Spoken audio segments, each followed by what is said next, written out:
नमस्कार दोस्तों, साकेत आईएएस के यूट्यूब चैनल पर आपका स्वागत है। मैं जीसी पांडे और इस समय मैं लेके आया हूं क्वेश्चन प्रैक्टिस आरओ 2023 की एक सीरीज चला रहा हूं मैं क्वेश्चन प्रैक्टिस रिलेटेड, जिसमें आपके अलग अलग सब्जेक्ट्स के जितने भी संभावित क्वेश्चंस हैं और जो आए हुए क्वेश्चंस हैं उनकी पूरी एक सीरीज हम लोग दे रहे हैं।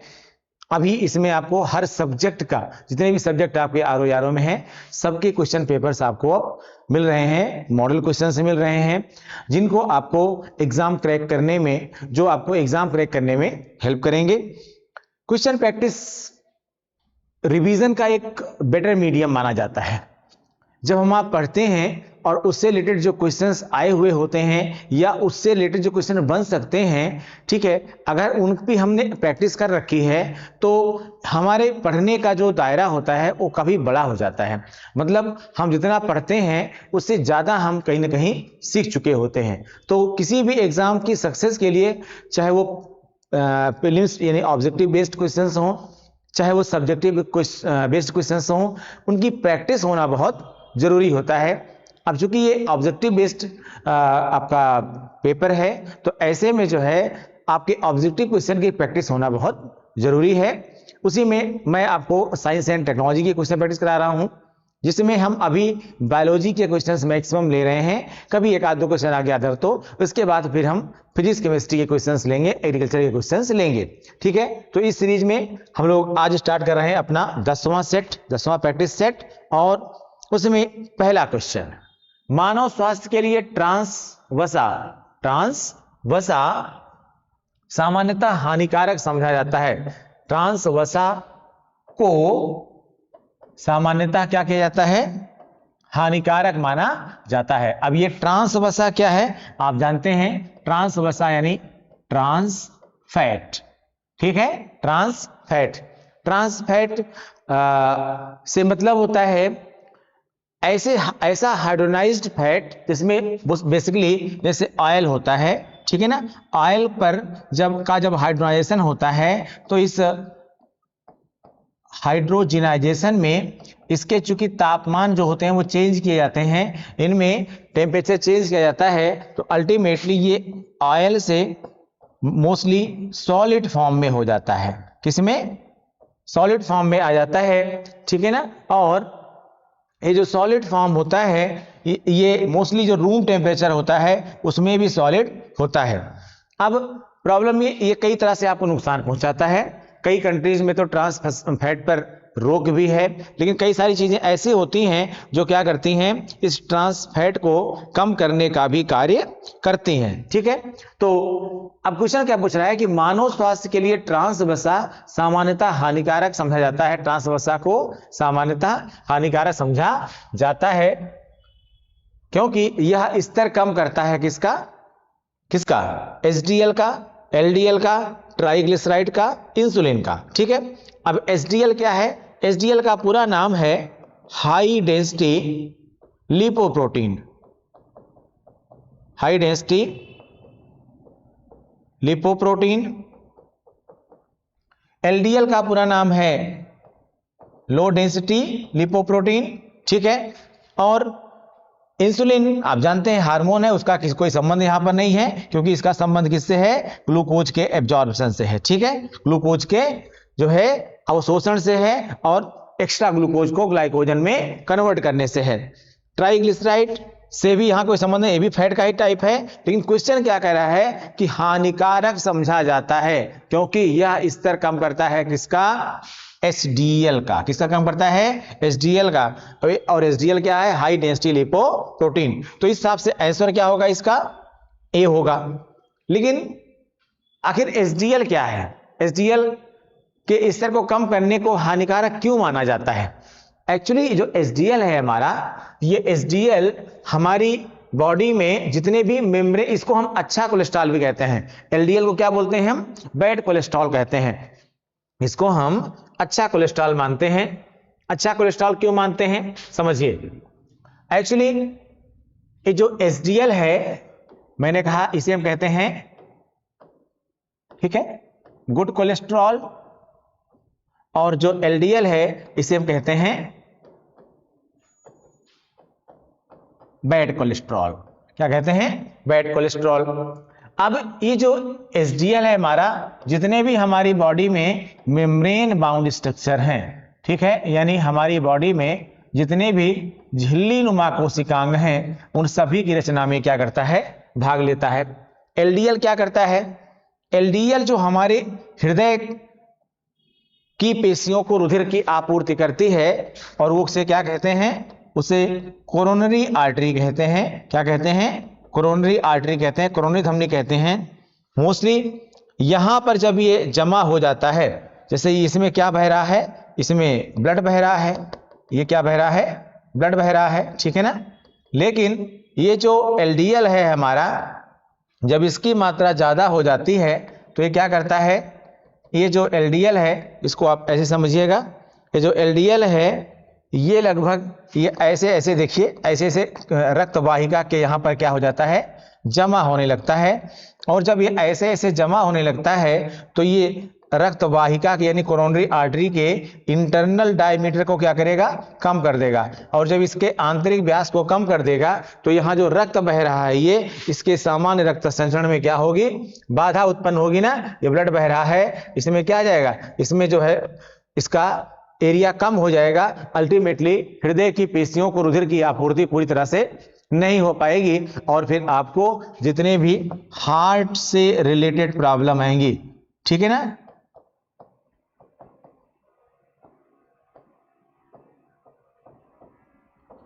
हार्ट रिलेटेड प्रॉब्लम्स हैं वो सब आएंगी, और आप और जो है वो आपको नुकसान पहुंचेगा, ठीक है ना। तो बाद में आपको एंजियोप्लास्टी, ठीक है, या आपको बाईपास सर्जरी भी कराना पड़ सकता है। तो कुल मिला के एलडीएल का जो बढ़ना हमारी बॉडी में है वो अच्छा माना नहीं जाता है। लेकिन यहाँ ये जो ट्रांस फैट है ये किसके लेवल को कम कर रहा है? वो एचडीएल को कम कर रहा है। तो एचडीएल जो कि हमारी बॉडी के लिए अच्छा है, हमारी बॉडी के लिए, यानी सारे कोलेस्ट्रॉल हमारी बॉडी को नुकसान नहीं पहुंचाते हैं, एचडीएल हमारे लिए अच्छा है। इसलिए जो है अगर इसका लेवल कम हो जाएगा तो हमारी बॉडी को नुकसान पहुंचेगा। यही वो क्वेश्चन पूछ रहा है आपका, ठीक है। तो यहां आपने देखा आंसर क्या सही हो जाएगा इसका? ए आंसर सही होगा। तो ये था आपका फर्स्ट क्वेश्चन। इसके बाद हम लेते हैं अगला क्वेश्चन। मानव तंत्र में प्रतिआक्सीय कारकों का क्या कार्य है?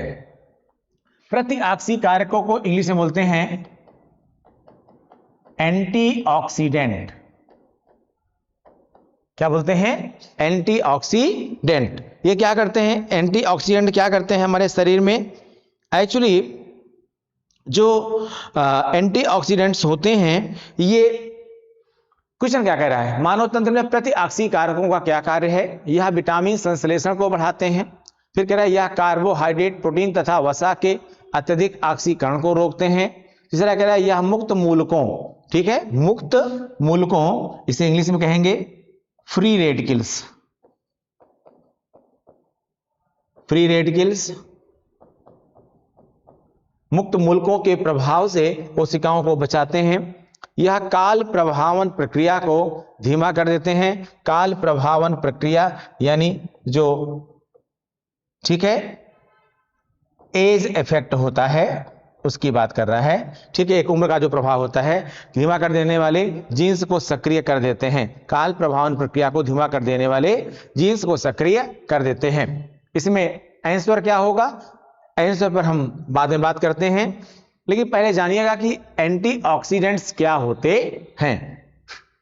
एक्चुअली हमारी बॉडी में बहुत सारे ऐसे, जैसे आपने कहा कि बहुत सारी चीजें ऐसी बनती हैं जो बहुत सारी, जो कुछ मेटाबॉलिज्म के अगेंस्ट बनती हैं, या कह सकते हैं उनके इंपैक्ट, उनके प्रभाव स्वरूप बनती हैं। इन मेटाबॉलिज्म से होता क्या है कि इस मेटाबॉलिज्म से हमारी बॉडी में दुनिया भर की जो ऑपरेटिंग एक्टिविटीज हैं वो सब होती हैं। लेकिन कभी कभी क्या होता है कि इन मेटाबॉलिज्म में ऐसे भी चीजें बनती हैं जो हमारी बॉडी के लिए फिलहाल वो जो है अच्छी मानी नहीं जाती हैं। तो ऐसे में ये जो एंटीऑक्सीडेंट्स है, कुछ ऐसी चीजें हैं जो इन जो हानिकारक पदार्थ हमारे बने उनको नष्ट करने का काम ये करते हैं। अब उन्हीं नष्ट करने के क्रम में अगर हम देखें तो हमारे जो फ्री रेडिकल्स हैं ये भी बनते हैं, ठीक है। यानी जो खराब पदार्थ बनते हैं उन्हीं में, जैसे आप धूम्रपान करते हैं, तंबाकू का सेवन करते हैं, या कुछ ऐसी वसाओं का सेवन करते हैं जो हमारे शरीर के लिए हानिकारक है, उनसे बहुत सारे क्या बनते हैं हमारी बॉडी में, फ्री रेडिकल्स बनते हैं, मुक्त मूलक बनते हैं, ठीक है, मुक्त मूलक बनते हैं। अब ये जो मुक्त मूलक हैं ये हमारे शरीर के लिए हानिकारक है, हमारे शरीर के लिए क्या है, ये हानिकारक है। तो ऐसे में जो ये एंटीऑक्सीडेंट्स होते हैं, ठीक है, कई जो है देशों में इनके काफी ज्यादा इस्तेमाल किया जाता है, जैसे ओमेगा 3 वगैरह हैं, तो ये भी उसी में आते हैं, ठीक है। तो ये एंटीऑक्सीडेंट क्या करते हैं, इन फ्री जो रेडिकल्स हमारे हैं जिनका कि हमारी बॉडी में नुकसान हो सकता है, उनसे क्या करते हैं, हमारी बॉडी को बचाने का काम करते हैं। तो ऐसे में एंटीऑक्सीडेंट जो होते हैं वो चूंकि हमारे शरीर में जो नुकसानदायक प्रक्रियाएं हैं उनसे बचाने का काम करते हैं, इसलिए इनको अच्छा माना जाना चाहिए, ठीक है ना। तो अगर इनमें से कोई काम करेंगे तो फिर गड़बड़ हो जाएगा, क्या हो जाएगा, यह मुक्त मूलकों के प्रभाव से कोशिकाओं को बचाते हैं। तो आंसर क्या हो जाएगा इसमें, सी आंसर सही होगा, ठीक है। क्या होगा इसमें, मानव तंत्र में प्रतिऑक्सीकारकों का क्या है, प्रतिऑक्सीकारकों यानी एंटीऑक्सीडेंट का काम क्या है, यह मुक्त मूलकों के प्रभाव से कोशिकाओं को बचाते हैं। अगला क्वेश्चन देखते हैं, बच्चों में प्रोटीन की न्यूनता, ठीक है, प्रोटीन की कह सकते हैं न्यूनता मतलब कमी, प्रोटीन की कमी यानी डेफिशिएंसी, ठीक है, के कारण जो रोग उत्पन्न होता है, बच्चों में प्रोटीन की कमी के कारण जो रोग उत्पन्न होता है वह है, क्या है, एक है मेरेस्मस, एक है पेलाग्रा, एक है बेरी और एक है रिकेट्स। पहले समझते हैं। देखिए रिकेट्स आप जानते हैं विटामिन डी की कमी से होता है, बेरी विटामिन B1 की कमी से होता है, पेलेग्रा विटामिन B3 की कमी से होता है, और जो ये मेरेस्मस आप देख रहे हैं एक्चुअली ये प्रोटीन और कह सकते हैं कि कार्बोहाइड्रेट, क्योंकि यही कार्बोहाइड्रेट अल्टीमेटली क्या होता है, कैलोरी में कन्वर्ट होता है, ठीक है। तो प्रोटीन और कार्बोहाइड्रेट या कैलोरी की कमी से ये होता है, ठीक है ना। और इससे आपकी जो ग्रोथ होती है शरीर की वो बुरी तरह से प्रभावित हो जाती है। तो अगर प्रोटीन की कमी है, ठीक है, भोजन में प्रोटीन की कमी है तो बच्चे में क्या हो जाएगी, प्रोटीन की कमी हो जाएगी, और अल्टीमेटली इसमें जो रोग होगा वो क्या होगा, मेरेस्मस रोग हो जाएगा। कौन सा रोग होगा, मेरेस्मस रोग हो जाएगा। तो अल्टीमेटली आंसर क्या सही होगा, थर्ड आंसर इसमें सही होगा। अगला देखिएगा, जेम्स डी वाटसन तथा क्रिक का संबंध निम्नलिखित में से किस खोज से है। अगला क्वेश्चन क्या कह रहा है, जेम्स डी वाटसन यानी वाटसन तथा क्रिक का संबंध निम्नलिखित में से किस खोज से है। ये जो जेम्स डी वाटसन है, जेम्स डी वाटसन बहुत कम लोग जानते हैं, इनका जो ये जो मशहूर हैं बेसिकली वाटसन एवं क्रिक के नाम से मशहूर हैं, वाटसन एवं क्रिक के नाम से मशहूर हैं। क्या किया इन्होंने, वैक्सीन की खोज किया, या वैक्सीन से कोई इनका संबंध है, नहीं, वैक्सीन से कोई संबंध इनका नहीं है। क्या इन्होंने पेनिसिलिन की खोज किया, नहीं, पेनिसिलिन एक एंटीबायोटिक है, इसका भी कोई इसकी भी खोज नहीं किया, यानी वैक्सीन यानी टीका इसकी भी खोज नहीं किया, पेनिसिलिन एंटीबायोटिक है उसकी भी कोई खोज नहीं किया। मलेरिया निवारक औषधि यानी जो मलेरिया निवारक औषधि है आप जानते हैं इसमें बेसिकली कुनैन सल्फेट होता है जिसको कि सिनकोना की छाल से निकाला जाता है, उसकी भी खोज किया, नहीं किया। इनका संबंध है डीएनए की संरचना से, डीएनए की संरचना से। तो आंसर क्या होगा, बी आंसर होगा। अब डीएनए की संरचना में इन्होंने क्या किया था, वाटसन एवं क्रिक साहब ने डीएनए का जो द्विगुणित मॉडल है, जो डीएनए का द्विगुणित मॉडल है यानी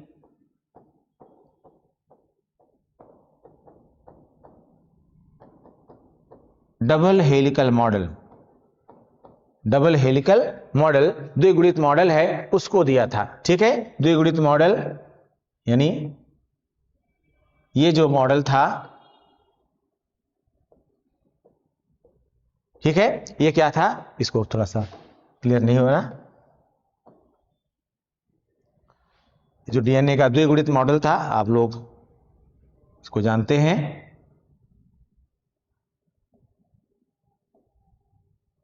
इस तरह से डीएनए का एक द्विगुणित मॉडल था, ठीक है। इसे हम क्या बोलते हैं, डीएनए का double helical model, double helical model. और इस डबल हेलिकल मॉडल में ये जो इन्हें हम क्या बोलते हैं, डीएनए के स्ट्रैंड्स बोलते हैं। इनको हम क्या बोलते हैं, इसको अकेले को एक न्यूक्लियोटाइड, चूंकि बहुत तरीके से इसे पॉलीमराइजेशन करता है और इस तरह से बहुत सारे न्यूक्लियोटाइड बनाता है, इसलिए क्या बोल देते हैं, बाकी को हम पॉलीन्यूक्लियोटाइड। तो DNA is a polynucleotides of the nucleotides, ठीक है। और इस पर और काम किसने किया था, इस पर जो जीन पाए जाते हैं, इस पर जो जीन पाए जाते हैं, जीन की खोज किसने किया था, जो हॉनसन साहब ने किया था। इस पर जो डीएनए है, चूंकि ये आपका जो डीएनए है, इस डीएनए पर जीन पाए जाते हैं, ठीक है ना। और इसको डिकोड करने का काम किसने किया था, आप लोग जानते हैं, डॉक्टर हरगोविंद खुराना ने किया था, हरगोविंद खुराना ने किया था, ठीक है ना। और डीएनए और आरएनए और हिस्टोन प्रोटीन से मिलकर क्या बनते हैं, गुणसूत्र बनते हैं। और इन्हें गुणसूत्र नाम किसने दिया था, वाल्डेयर साहब ने दिया था, ठीक है। तो इसमें फोर्थ में आंसर क्या सही होगा, बी आंसर सही होगा। अगला क्वेश्चन देखिए, मानसिक रूप से विकलांग हेतु राष्ट्रीय संस्थान निम्नलिखित में से कहां स्थित है। मानसिक रूप से विकलांग हेतु राष्ट्रीय संस्थान निम्नलिखित में से कहां स्थित है। तो ये कहां पर स्थित है, हैदराबाद में स्थित है। मानसिक रूप से विकलांग हेतु, ठीक है, जिनमें कह सकते हैं थोड़ा मेंटल चैलेंज्ड हैं, ठीक है, या कह सकते हैं इनको मेंटल डेफिशिएंट हैं, ठीक है, या थोड़ा सा ब्रेन का वीक है, उनके लिए जो एक अलग से इंस्टीट्यूट बनाया गया है, ठीक है, उन पर ध्यान देने के लिए, रिसर्च करने के लिए, और वो ट्रीटमेंट वगैरह सबसे के लिए वो कहां पर है, हैदराबाद में स्थित है। तो क्या होगा इसमें आंसर ए होगा। अगला क्वेश्चन, रक्त का थक्का बनने में किस विटामिन की आवश्यकता होती है। रक्त का थक्का बनने में किस विटामिन की आवश्यकता होती है। विटामिन सी क्या करता है, आप जानते हैं, ये घाव भरने में सहायता करता है। विटामिन सी क्या करता है, घाव भरने में सहायता करता है। इसकी कमी से रोग क्या हो जाता है, स्कर्वी रोग हो जाता है, ठीक है। लेकिन याद रखिएगा, घाव भरना अलग चीज है, रक्त का थक्का बनना अलग चीज। क्योंकि रक्त का थक्का कब बनता है, जब कभी चोट लग जाती है तो 2 से 3 मिनट में जो है, जो ब्लड क्लॉटिंग होती है, जिससे खून बहना बंद हो जाए, उसे हम क्या कहते हैं, रक्त का थक्का बनना। विटामिन ई, जिसका नाम टोकोफेरॉल है, रासायनिक नाम आप जानते हैं, ये बेसिकली संबंध इसका है बालों के झड़ने से, बालों के झड़ने से। और किससे संबंध इसका है, इसका और संबंध है स्टर्लिटी से, स्टर्लिटी यानी बंध्यता, या कह सकते हैं जनन क्षमता, ठीक है ना, इससे संबंध है इसका। विटामिन डी की कमी से आप जानते हैं बेसिकली बच्चों में रिकेट्स रोग हो जाता है, और वयस्कों में भी जो है बोन से रिलेटेड प्रॉब्लम्स हो जाती है। यानी इसमें जो है आपकी बोन्स बेसिकली क्या होती हैं, वीक हो जाती हैं, ठीक है, तो उसमें ऑस्टियोपोरोसिस की प्रॉब्लम्स हो जाती है। विटामिन के आप जानते हैं रक्त का थक्का बनाने में मदद करता है। इसका जो रासायनिक नाम है आप लोगों को पता होगा, नैप्थोक्विनोन, नैप्थोक्विनोन, ठीक है। ये विटामिन के है जो रक्त का थक्का बनाने में मदद करता है। तो इसमें आंसर क्या सही हो जाएगा, आंसर हो जाएगा इसमें बी। तो रक्त का थक्का बनाने में किस विटामिन की आवश्यकता होती है, विटामिन के की आवश्यकता होती है। अगला क्वेश्चन देखिए, प्रशीतन खाद्य परिरक्षण में मदद करता है। प्रशीतन यानी इसको इंग्लिश में कहेंगे रेफ्रिजरेशन, रेफ्रिजरेशन। आप लोग क्या करते हैं इसको, आप लोग क्या करते हैं, सीड्स को, फ्रूट्स को, इन सबको क्या करते हैं, कोल्ड स्टोर में रख देते हैं, कम तापमान पर रख देते हैं। ठीक है, क्या करते हैं, इसको कम तापमान पर रख देते हैं। और जब आप इसको कम तापमान पर रख देते हैं तो कम तापमान पर क्या होता है, वो चीजें खराब नहीं होती हैं। क्वेश्चन आपका ये पूछ रहा है कि ऐसा क्या हो जाता है कि ये चीजें आपकी खराब नहीं होती हैं। कह रहा है ये परिरक्षण में यानी उसको सुरक्षित रखने में मदद करता है। कैसे, जीवाणुओं को मारकर नहीं, ऐसा कुछ काम उसमें नहीं होता है जिससे जीवाणुओं को मारा जाए। जैव रासायनिक अभिक्रियाओं, ठीक है, जैव रासायनिक अभिक्रियाओं यानी बायोकेमिकल रिएक्शंस, बायोकेमिकल रिएक्शंस की दर को कम करके, दर मतलब रेट, ठीक है, को कम करके, एंजाइम क्रिया नष्ट करके, एंजाइम क्रिया नष्ट करके, एंजाइम क्रिया द्वारा नष्ट करके, एंजाइम क्रिया द्वारा नष्ट करके, ठीक है, खाद्य पदार्थ को बर्फ की परत से ढककर, ऐसा कुछ भी नहीं होता है, ये क्या करता है, जैव रासायनिक अभिक्रियाओं की दर कम कर देता है। अब जैव रासायनिक अभिक्रियाएं क्या होती हैं, एक्चुअली सीड्स में या फ्रूट्स में जो मेटाबॉलिक सिस्टम होता है, जो उपापचयी क्रिया होती है, उसी उपापचयी क्रिया के बाद उसकी आगे की अन्य प्रोसेस उसके समय के हिसाब से और तापमान के हिसाब से कम होते जाते हैं या बढ़ते जाते हैं। अगर वो प्रोसेस आगे बढ़ेगा तो वो उस बीज में या फल में क्या होगा, परिवर्तन होगा। लेकिन अगर वो प्रोसेस आगे ना बढ़ करके उसकी प्रोसेस को हम धीमा कर दें, किसी भी प्रोसेस को, किसी भी केमिकल रिएक्शन को अगर हम स्लो कर देंगे तो जो भी प्रोसेस हो रहा है वो स्लो हो जाएगा ना। अल्टीमेटली जब उसमें आगे परिवर्तन होगा तभी ना खराब होगा वो, जब वो परिवर्तन ही कम हो जाएगा तो खराब नहीं होगा। दूसरा, जब दो चीजें होती हैं, ठंडा करने से होता क्या है, एक्चुअली जब चीजों को हम ठंडा कर देते हैं, हर वनस्पति जो होती है, चाहे वो उसका फ्रूट हो चाहे वो उसका सीड हो, उसमें टेम्परेचर के अकॉर्डिंग ही चेंज होता है। जैसे अगर आप गेहूं चाहें कि आप उसको जून में बो दें तो जून में बोने से गेहूं नहीं पैदा हो जाएगा। अगर आप धान को चाहें कि दिसंबर में बो दें इस तापमान पर, जो हमारा यूपी में तापमान रहता है, तो आपका वो नहीं सर्वाइव करेगा, क्योंकि उस तापमान पर उसमें वेजिटेशन ही नहीं होगा।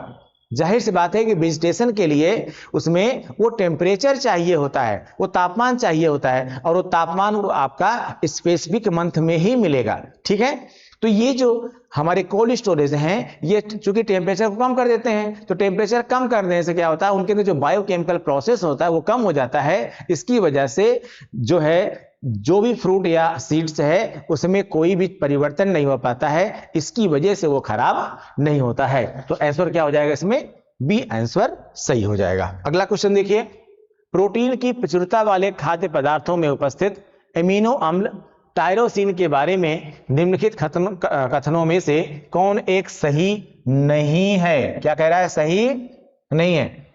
यह ऊर्जा के स्तर को बढ़ाने में सहायता कर सकता है, यह भावनात्मक और पर्यावरणीय दबावों का सामना कर सकता है, यह उदासी से लड़ सकता है, यह बुढ़ापे के लिए उत्तरदायी मुक्त मूलकों के, ठीक है, जो अभी बताया था, इससे पहले क्वेश्चन आपका आया था, या बुढ़ापे के लिए उत्तरदायी मुक्त मूलकों के विरुद्ध रक्षा कर सकता है। ठीक है, क्या होगा इसमें आंसर, प्रोटीन की प्रचुरता वाले खाद्य पदार्थों में उपस्थित एमिनो अम्ल टायरोसिन के बारे में निम्नलिखित कथनों में से कौन सा एक सही नहीं है।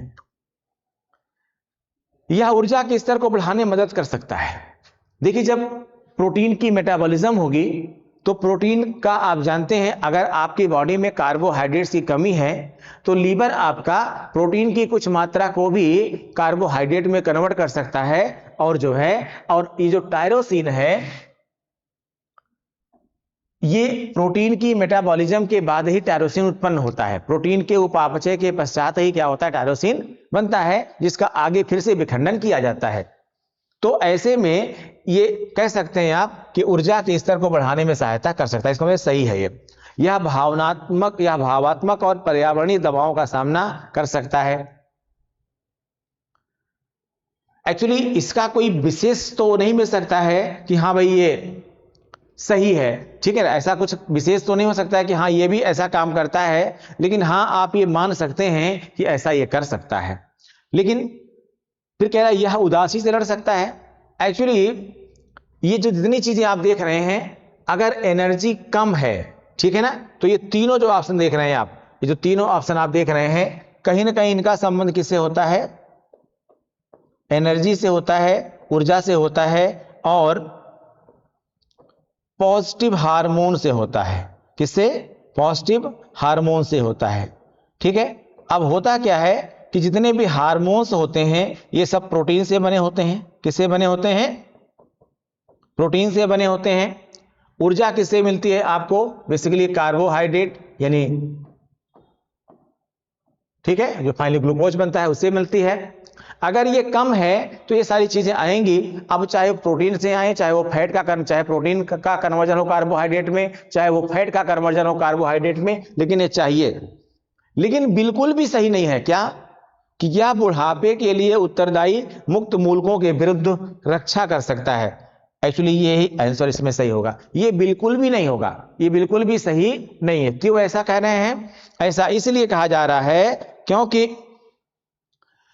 टायरोसिन का आगे विखंडन होता है, टायरोसिन का आगे परिवर्तन होता है, और अगर टायरोसिन का आगे परिवर्तन नहीं होगा और इसका हमारे शरीर से उत्सर्जन नहीं होगा तो ये हमारे शरीर के लिए कहीं ना कहीं नुकसान भी कर सकती है। ठीक है ना?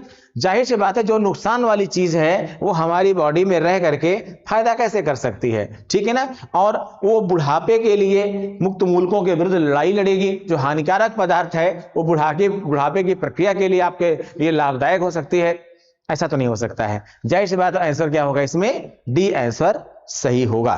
अगला क्वेश्चन देखिए, जेली बनाने हेतु निम्नलिखित में से कौन सा फल सर्वाधिक उपयुक्त है? जेली बनाने के लिए आप लोग जानते हैं कई तरह की जेली बनती है, जिनको आप भी खाते हैं और बच्चे भी बड़ी प्रचुरता में खाते हैं। ये किस जो है उससे बनाते हैं जेली को?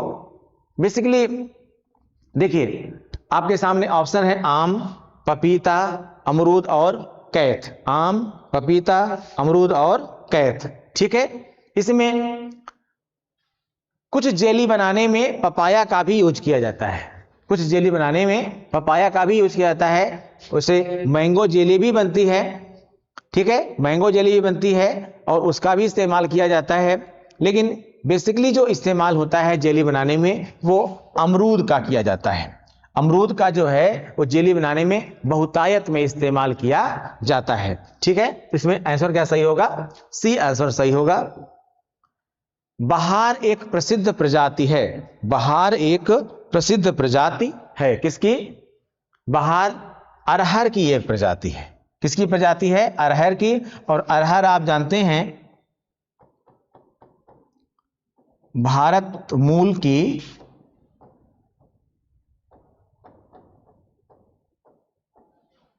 ठीक है प्रोटीन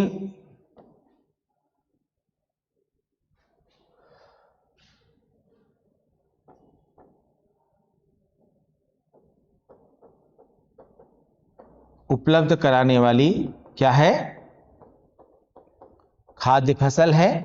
ठीक है, खाद्य फसल है और ये दलहनी फसलों में आती है। और भारत में उत्तर प्रदेश में, मध्य प्रदेश में, छत्तीसगढ़ में, उत्तराखंड में, राजस्थान में भी, और यहाँ तक कि उड़ीसा साइड में भी, बिहार में भी, झारखंड में भी, यानी ठीक ठाक जगहों पर ये जो है वो उगाई जाती है। ठीक है, और दलहनी फसलों में आती है। तो किसकी फसल है ये बहार? ये अरहर की एक प्रजाति है। ठीक है, अगला क्वेश्चन देखते हैं। राष्ट्रीय डेयरी शोध संस्थान स्थित है। राष्ट्रीय डेयरी शोध संस्थान स्थित है। कहां पर स्थित है? झांसी में, नई दिल्ली में, लुधियाना में, करनाल में। कहां पर है ये? करनाल में है। करनाल कहां पर है ये? हरियाणा में है। हरियाणा का एक डिस्ट्रिक्ट है। ठीक है, हरियाणा।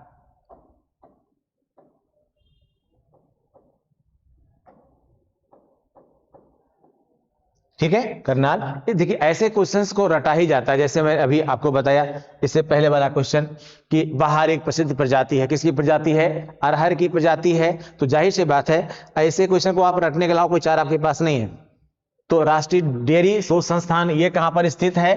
कहां पर स्थित है? करनाल में है। इसको आप रट लीजिए। ठीक है, जितनी बार भी क्वेश्चन रिपीट किया जाएगा आपको दिक्कत नहीं होगी। ठीक है, अगला क्वेश्चन, निम्न में से आलू का कौन सा भाग खाने योग्य होता है?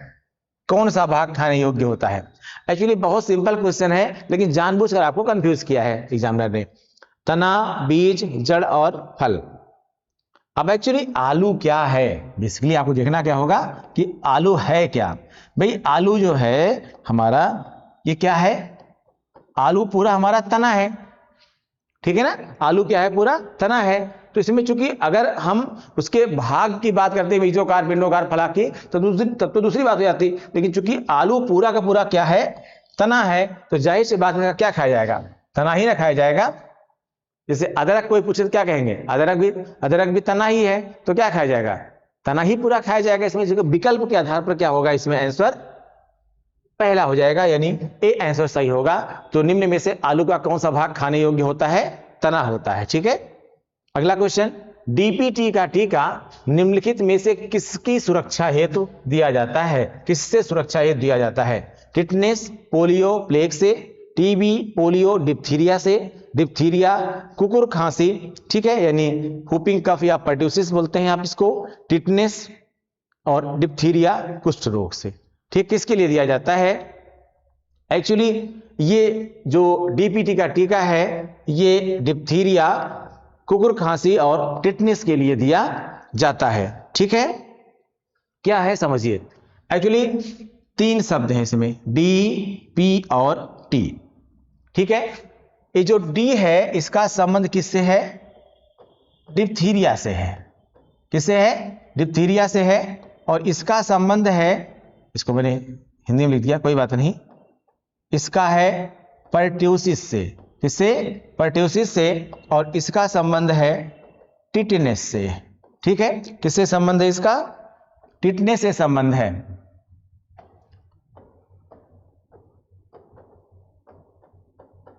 ठीक है। डी का संबंध किससे है? डिप्थीरिया से। पी का संबंध है पर्ट्यूसिस से। और टी का संबंध है किससे? टिटनेस से, ठीक है।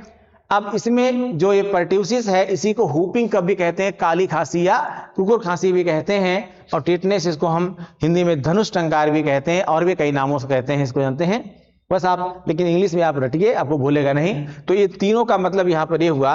और उसका संबंध किससे है? आपके थर्ड ऑप्शन से, डिप्थीरिया, ठीक है, कुकुर खांसी और ये टिटनेस, ठीक है। तो ऑप्शन क्या सही होगा इसमें? सी ऑप्शन सही होगा। अगला, ये क्वेश्चन ध्यान दीजिएगा, इसको रट लीजिएगा। ये क्वेश्चन कई बार रिपीट किया गया है, कई बार पूछा गया है, इसलिए इसको आप रट लीजिएगा, डिप्थीरिया, पर्ट्यूसिस और टिटनेस, ठीक है। अगला question, national bureau of plant genetic resources, national bureau of plant genetic resources स्थित है, कहां पे स्थित है? ये स्थित है आपका न्यू दिल्ली में। कहां पर स्थित है? न्यू दिल्ली में। ऑप्शन आपके नई दिल्ली में, कोलकाता में, मुंबई में, चेन्नई में। क्या ऑप्शन होगा इसमें? नई दिल्ली में। National bureau of plant genetic resources स्थित हैं नई दिल्ली में, कोलकाता में, मुंबई में और चेन्नई में। कहां पर स्थित है? नई दिल्ली में स्थित है। इसको आप लोग रट लीजिए।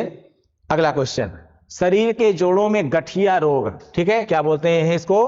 आर्थराइटिस। इंग्लिश में क्या बोलते हैं? आर्थराइटिस। निम्नलिखित में से किसके जमाव से होता है? यूरिया, यूरिक अम्ल, एल्यूमिन, ठीक है, एल्यूमिन या कोलेस्ट्रॉल। एक्चुअली समझिएगा, इसमें फिलहाल आंसर होगा इसमें यूरिक एसिड। क्या आंसर होगा? Uric acid. लेकिन जानिएगा, जो प्रोटीन है हमारी, ये कार्बन, हाइड्रोजन, ऑक्सीजन और नाइट्रोजन से मिलकर बनी होती है, ठीक है। जब इसकी मेटाबॉलिज्म होती है तो इसमें क्या हो जाता है कि ये जो अमोनिया है, ये जो नाइट्रोजन है, ये हाइड्रोजन से मिलकर क्या बना लेती है? अमोनिया बना लेती है। और कह सकते हैं आप इसको, बल्कि और शॉर्ट में कर लीजिए, ज्यादा बढ़ाने की जरूरत नहीं आपको इसको, ठीक है, कि ये जो प्रोटीन है, ये जो प्रोटीन है आपकी, ठीक है, ये क्या है? प्रोटीन है। इस प्रोटीन का की जब आगे मेटाबॉलिज्म होती है तो इस प्रोटीन की मेटाबॉलिज्म में क्या बन जाता है? यूरिक एसिड बनता है। यूरिक एसिड बनता है और फिर इस यूरिक एसिड को आगे कन्वर्ट किया जाता है फाइनली किसमें? यूरिया में। और ये यूरिया किसके साथ? यूरिन के साथ मिल करके, यानी मूत्र के साथ मिल करके इसका एक्सक्रीशन कर दिया जाता है, उत्सर्जन कर दिया जाता है, ठीक है ना। लेकिन कई बार क्या होता है कि जो ये यूरिक एसिड है ये हमारी बॉडी से निकल नहीं पाता है, या कह सकते हैं कि प्रोटीन का विखंडन ज्यादा हो जाता है। प्रोटीन का विखंडन ज्यादा कब हो जाएगा? जब आप ज्यादा प्रोटीन लेने लगते हैं। यानी प्रोटीन की हमारी बॉडी में नीड है, लेकिन इतनी नीड नहीं कि हम भयंकर प्रोटीन ले लें, बहुत ज्यादा जब प्रोटीन लेते हैं। इसे डॉक्टर क्या करता है, जब आपको इसी प्रॉब्लम शुरू हो जाती है तो आपको वो एक्स्ट्रा प्रोटीन लेने से मना करता है। तो जब एक्स्ट्रा प्रोटीन लेंगे तो विखंडन बढ़ेगा, यूरिक एसिड ज्यादा जमा होगा, और अगर यूरिक एसिड का आगे मेटाबॉलिज्म नहीं हो पाई तो वो यूरिन से निकलेगा नहीं, आपकी बॉडी में खाली स्थानों पर जमा होने लगता है। और खाली स्थान स्पेशली कहां पर? जॉइंट्स पर हमारे जो है वो फ्री स्पेस ज्यादा होता है, तो फ्री स्पेस पर जमा होने लगता है। और उसका इंपैक्ट ये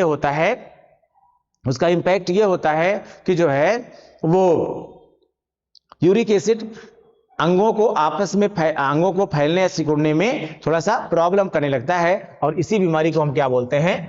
आर्थराइटिस बोलते हैं। क्या बोलते हैं इसको? हम आर्थराइटिस बोलते हैं। तो फिलहाल ये क्या करता है, ये जो यूरिक एसिड है ये जमा होने लगता है और उससे आपको प्रॉब्लम होना शुरू हो जाती है। हाँ, याद रखिएगा, जब यूरिक एसिड ज्यादा मात्रा में यूरिन से निकलता है तो एक्चुअली ये पहचान इसकी होती है कि यूरिन का जो रंग है, मूत्र का रंग जो है वो हल्का सा काला पड़ने लगता है। अगर मूत्र का रंग हल्का काला पड़ने लगे, अगर पीला पड़ रहा है तो पीला पड़ रहा है, इसका मतलब ये हो रहा है कि आपके अंदर जो है जो विटामिन हीमोग्लोबिन की विखंडन दर बढ़ गई है। आपके अंदर हीमोग्लोबिन की विखंडन दर बढ़ गई है। हीमोग्लोबिन की विखंडन दर बढ़ने का मतलब यह होता है कि आप या तो आयरन कम ले रहे हैं, या आपको पीलिया होने की संभावना हो सकती है, या आपके अंदर विटामिन बी कॉम्प्लेक्स का यूज बढ़ गया है। लेकिन ये बहुत बड़ा नुकसानदायक नहीं हो सकता है। लेकिन अगर हल्का काला पड़ रहा है तो इसका मतलब ये होता है कि उसमें यूरिक एसिड की मात्रा ज्यादा आ रही है। और अगर ऐसा हो रहा हो तो समझिएगा कि अगर ये दशा आ रही है, इसका मतलब कि आपके यूरिक एसिड बढ़ने की सूचना है, और यूरिक एसिड बढ़ेगा तो इस जोड़ों में जमा होगा और अल्टीमेटली आर्थराइटिस की प्रॉब्लम आपको होगी। ठीक है, तो किसके बढ़ने का कारण हो सकता है, किसके जमाव कारण हो सकता है? ये यूरिक अम्ल के जमाव का कारण हो सकता है। आंसर क्या सही होगा? बी सही होगा। अगला क्वेश्चन देखिए, लंबे समय तक उपवास रखने का सर्वाधिक प्रभाव शरीर के किस अंग पर पड़ता है? लंबे समय तक उपवास रखने का सर्वाधिक प्रभाव शरीर के किस अंग पर पड़ता है? हृदय पर, आंत पर, फेफड़े पर, गुर्दे पर? देखिए, अब ये ऐसे क्वेश्चन है जो कॉन्सेप्चुअल क्वेश्चन है, ये फैक्ट बेस्ड क्वेश्चन नहीं है। एग्जैक्टली आप ये नहीं कह सकते कि किस पर पड़ता है, लेकिन अगर वैसे देखा जाए तो आप कह सकते हैं कि हमें गुर्दे पर सबसे ज्यादा पड़ता है। क्यों ऐसा पड़ता है, क्यों ऐसा कहा जाता है? एक्चुअली जब आप देखिए, आप नॉर्मल अवस्था में हैं तो सबसे पहले आपकी बॉडी में जो कार्बोहाइड्रेट्स हैं इनका इस्तेमाल होगा किसके लिए? एटीपी के फॉर्मेशन के लिए। अगर ये नहीं है तो इनके ऑब्लिग में फैट का इस्तेमाल होगा किसके लिए? एटीपी के फॉर्मेशन के लिए। ठीक है, लेकिन अगर ये भी कम हो गए तो किसका इस्तेमाल होगा? प्रोटीन का इस्तेमाल होगा किसके लिए? एटीपी के फॉर्मेशन के लिए। यानी एटीपी यानी ऊर्जा। ऊर्जा तो चाहिए ही चाहिए, अगर बॉडी को चलाना है तो ऊर्जा चाहिए। अगर कार्बोहाइड्रेट का इस्तेमाल होता है इस काम के लिए तो कोई प्रॉब्लम नहीं है। क्यों प्रॉब्लम नहीं है? इसलिए नहीं है क्योंकि कार्बोहाइड्रेट का काम ही है यही। लेकिन जब फैट को इसमें कन्वर्ट किया जाता है तो कार्बोहाइड्रेट की तुलना में फैट से ज्यादा एनर्जी मिलती है। लेकिन इसके साथ प्रॉब्लम क्या है कि इसके साथ प्रॉब्लम यह है कि फैट का कुछ अंश ऐसा हो जाता है जो बचता है, जो इसमें कन्वर्ट नहीं हो पाता है। अल्टीमेटली हमारी बॉडी के लिए हार्मफुल हो सकता है। ऐसे ही प्रोटीन का भी कि जो मेटाबॉलिज्म है, जब उसमें भी कन्वर्जन होता है किसका? एटीपी का, तो उसमें भी कुछ ऐसी चीजें बनती हैं जो हमारी बॉडी के लिए यूजफुल नहीं है। ठीक है, तो ऐसे में इन दोनों का जब इस्तेमाल होता है तो कह सकते हैं कि जो हमारी गुर्दे हैं, गुर्दे यानी किडनी, जो हमारी किडनी है, इन पर जो लोड है वो बढ़ जाता है। और किडनी को जब ज्यादा काम करना पड़ेगा तो किडनी आपकी क्या हो सकती है? किडनी आपकी डैमेज भी हो सकती है। ठीक है, और किडनी आपकी जो है वो कह सकते हैं कि फेल भी हो सकती है। ठीक है, फेल भी हो सकती है, यानी किडनी को इन अवशिष्ट पदार्थों को छानने में, फिल्टर करने के लिए ज्यादा काम करना पड़ेगा, और ये ज्यादा काम करना इसके लिए क्या हो जाता है, खतरनाक हो जाता है। तो आंसर क्या होगा इसमें, फिलहाल डी आंसर होगा। अगला क्वेश्चन देखते हैं। अगला क्वेश्चन कह रहा है निम्नलिखित में से कौन परजीवी पादप है। इसमें निम्नलिखित में से कौन क्या है, परजीवी पादप है। परजीवी पादप बकव्हीट, मैकेरोनी व्हीट, गोल्डन राइस और टिटिकेल। तो इसमें परजीवी पादप का मतलब क्या है, गोल्डन राइस। गोल्डन राइस को क्या माना जाता है, परजीवी पादप। परजीवी ये लिखा है आपका परजीवी, ये एक्चुअली क्या है, परजीवी है। और परजीवी का मतलब है पैरासाइट। अब ये पैरासाइट क्या होता है, देखिए अगर हम एट द ग्लैंस यानी सरसरी निगाह में बांटे तो देखिए एक होता है पैरासाइट, एक होता है सैप्रोफाइट, और एक होता है सिम्बायोटिक। क्या होता है, सिम्बायोटिक। सिम्बायोटिक का मतलब होता है सहजीवी पौधा। सैप्रोफाइट का मतलब होता है मृतोपजीवी, और इसका मतलब होता है परजीवी। क्या मतलब होता है, परजीवी। पैरासाइट, देखिए सिम्बायोटिक वो है जो सहजीवी, यानी तुम भी कुछ करो हम भी कुछ करें, ठीक है। और इस तरह से क्या होता है, ये दोनों साथ साथ जीवन व्यतीत करते हैं, तो दोनों एक दूसरे को लाभ पहुंचाते रहते हैं, ठीक है। इससे क्या होता है, सहजीवी, ये किसी कोई नुकसान नहीं करते हैं। सैप्रोफाइट्स क्या है, ये भी किसी नुकसान नहीं करते हैं, क्योंकि ये क्या है भाई, जो सड़े गले पदार्थ हैं, जो मृतोपजीवी हैं, जो वो बच्चा कुचा माल होता है उससे काम चलाते हैं। लेकिन जो पैरासाइट है, ये दूसरे का बना बनाया माल कहीं ना कहीं खाने की कोशिश करता है, तो ये हानिकारक हो सकता है। ये जो गोल्डन राइस है, इसको परजीवियों की श्रेणी में ही लाया जाता है। आंसर क्या होगा इसमें, सी सही होगा। अगला क्वेश्चन है, कौन सा जीवित ऊतक उच्च वर्गीय पौधों में जैव पोषक वाहक का कार्य करता है। कौन सा जीवित ऊतक उच्च वर्गीय पौधों में जैव पोषक वाहक का कार्य करता है। Epidermis, cortex, phloem, xylem. Actually in दोनों का तो कोई मतलब नहीं है, यहां पर इससे कोई मतलब नहीं है, दोनों को समझिएगा। जाइलम क्या करता है आप जानते हैं, कहां पर होता है, जड़ों में होता है।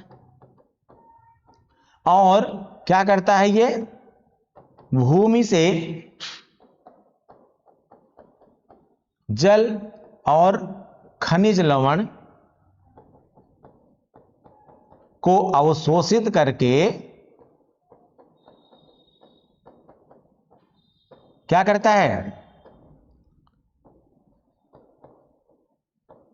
पौधे तक पहुंचाता है, ठीक है, पौधे तक पहुंचाता है। लेकिन अगर हम फ्लोएम की बात करें तो फ्लोएम क्या करता है, फ्लोएम भोजन यानी स्टार्च, ठीक है, जो बना, इस भोजन को कहां से बना, जो जाइलम जल और खनिज लवण लेके आया उसी से बनेगा भोजन। तो ये फ्लोएम क्या करता है, भोजन को पौधे के विभिन्न भागों तक पहुंचाने का कार्य करता है, पौधे के विभिन्न भागों तक पहुंचाने का कार्य करता है, ठीक है ना। अब क्वेश्चन क्या कह रहा है, जैव पोषक वाहक। तो जैव पोषक वाहक क्या है, यानी हम पोषक उनको कहते हैं जिनसे हमको ऊर्जा मिले, जिनसे हमको या पौधों को उनकी उपापचयी प्रक्रिया यानी मेटाबॉलिक एक्टिविटी को चलाने में मदद मिले। तो वो जैव पोषक वाहक कौन होगा भाई, स्टार्च क्या है, एक पोषक पदार्थ है ना, तो जाहिर सी बात है इसमें आंसर क्या सही होगा, फ्लोएम। फ्लोएम ही क्या करता है, इस जैव पोषक पदार्थ का संवहन का कार्य करता है, और ये स्थायी ऊतकों में आता है, ठीक है। फ्लोएम और जाइलम दोनों क्या हैं, स्थायी ऊतकों में आते हैं। फ्लोएम बेसिकली तने में, पत्तियों में पाया जाता है, लेकिन जो जाइलम होता है वो जड़ों में पाया जाता है। अगला क्वेश्चन कह रहा है, नोस्कापीन किससे प्राप्त होता है। नोस्कापीन किससे प्राप्त होता है, एक्चुअली तुलसी से, गंध सफेद यूकेलिप्टस से या एफेड्रा से। ठीक है, एफेड्रा आप जानते हैं ये एक जिम्नोस्पर्मिक प्लांट है, अनावृत बीजी पादप है। यूकेलिप्टस नहीं होगा, यूकेलिप्टस एक आवृत बीजी पादप है, तुलसी भी आवृत बीजी पादप है, लेकिन सबसे नहीं होता है, जबकि ये पोस्ता से होता है। किससे? पोस्ता से होता है। नोस्कापिन ये भी एक एनेस्थेटिक है। क्या है? एनेस्थेटिक है, यानी इसका इस्तेमाल जो होता है वो किस में होता है? नशे के लिए होता है। किसमें होता है? नशे के लिए होता है। लेकिन इसका दूसरे इसके कुछ साइड इफेक्ट्स भी हैं। साइड इफेक्ट्स में इससे उल्टी आ सकती है, इससे खांसी भी आ सकती है। वैसे इसका इस्तेमाल खांसी के लिए भी दवा के तौर पर होता है, लेकिन कभी कभी इसका एलर्जिक रिएक्शन भी हो सकता है। ठीक है ना? और इससे आपका जो पाचन है वो अव्यवस्थित हो सकता है, पाचन गड़बड़ हो सकता है। और इससे कभी कभी अगर प्रॉपर आप कर रहे हैं काम तो नींद ना आने की समस्या भी हो जाती है। ठीक है, अगर आप इसका सेवन नहीं करेंगे तो नींद ना आने की समस्या भी हो सकती है। इसके साइड इफेक्ट्स भी हैं। फिलहाल ये किससे निकलता है? पोस्ता से निकाला जाता है। ठीक है, नेक्स्ट क्वेश्चन देखिए, संकल्प परियोजना किसके उन्मूलन से संबंधित है? एड्स यानी HIV, निरक्षरता, ठीक है, इलिटरेसी, पोलियो और बेरोजगारी। ठीक है, इसका संबंध किससे है? ये जो संकल्प परियोजना है, भारत में इसको संकल्प परियोजना को चलाया गया है किसके लिए? एड्स या HIV के उन्मूलन के लिए। किसके लिए? एड्स या HIV उन्मूलन के लिए। एड्स एक रोग है, आप जानते हैं।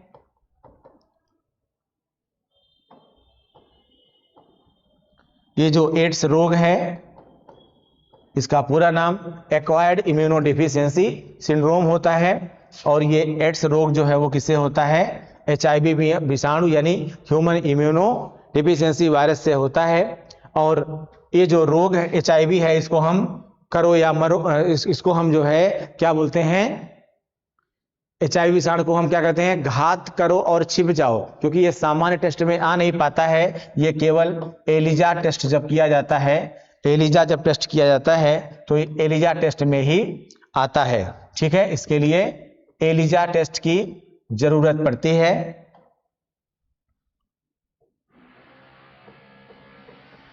ठीक है, एलिजा टेस्ट की जरूरत पड़ती है। ठीक है, और ये जो एलिजा टेस्ट आप देख रहे हैं, ये एलिजा टेस्ट जो है ये बहुत इंपॉर्टेंट है। इसमें जो हमारा उपार्जित प्रतिरक्षण है, ये जो उपार्जित प्रतिरक्षण है उसी में समस्या आ जाती है। ठीक है ना? तो उपार्जित प्रतिरक्षण को क्या करता है? ये प्रभावित करता है। इसमें आपके रोगों से लड़ने की क्षमता बहुत कम हो जाती है और व्यक्ति किसी ना किसी रोग से जब पीड़ित होता है और जल्दी ही उसकी मृत्यु हो जाती है। इस रोग में फिलहाल ये किसके लिए चलाया गया है? एड्स रोगियों के लिए चलाया गया है। तो ये हमने आज आपके 20 क्वेश्चंस कराए। इसके बाद हम अगली टेस्ट सीरीज के साथ अवेलेबल होंगे। ठीक है, इसमें कुछ क्वेश्चंस ऐसे हैं जो बहुत इजी थे आज। ठीक है, रटने वाले क्वेश्चन थे, समझने समझाने वाले कम क्वेश्चन थे। ऐसे क्वेश्चन से भी देखिए बेटा इंपॉर्टेंट है। इसकी पूरी एक सीरीज रहती है, लगभग RO के एग्जाम में ऐसे 7, 8, 10 क्वेश्चन तक पूछे जा सकते हैं। ठीक है ना? तो इनके बारे में भी आपको पढ़ना जरूरी है। ठीक है, तो आज ये 20 क्वेश्चन आप लोग देखिए इसको, और जो इसमें रटने वाली चीजें उनको रटिए, जो समझने वाली चीजें उनको समझिए। ठीक है, और अगली सीरीज के साथ अगले वीडियो में हम लोग फिर से मिलेंगे। Thank you.